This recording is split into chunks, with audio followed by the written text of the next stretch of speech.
love, than money, than faith, than fame, than fairness. Give me truth.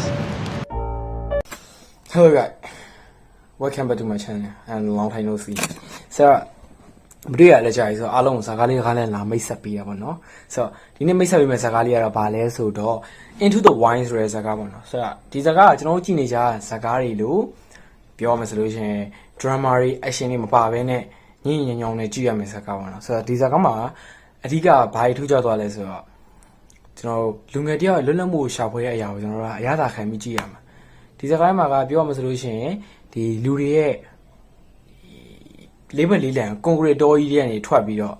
တကယ်စစ်မှန်မှုတကယ်လွတ်လပ်မှုရဲ့အရာသာကိုရှာဖွေဖို့အတွက်လူငယ်တယောက်ကလမ်းမကြီးပေါ်မှာထွက်ပြီးတော့လမ်းလျှောက်ခဲ့တဲ့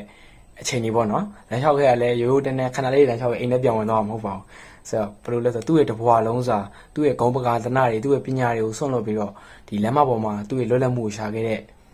လူငယ်တယောက်အကြောင်းကျွန်တော်တို့ကကြည့်ရမှာပေါ့ဒီစကားနောက်ပြီးဖြစ်ရမှန်ကားလို့လည်းကျွန်တော်သိရပါတယ်ဗျဆိုတော့ဒီဇလန်မှာကအဓိကကျွန်တော်ရဲ့ဇက်ကောင် Christopher က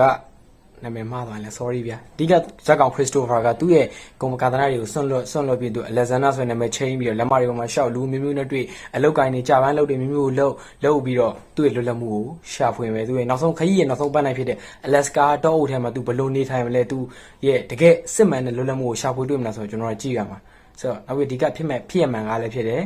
ကျွန်တော်ရဲ့ Dime Movie Channel မှာ free လေးတင်ထားတယ်ဆိုတော့အားလုံးပဲကျွန်တော်ရဲ့ channel ကိုကြွားနိုင်ခဲ့ဖို့တောင်းဖိတ်ခေါ်ပါတယ်တောင်းပန်ပါတယ်တောင်ဖြစ်ကုန်ပြီဆိုတော့စကားရမှာအောင်ပြီဆိုတော့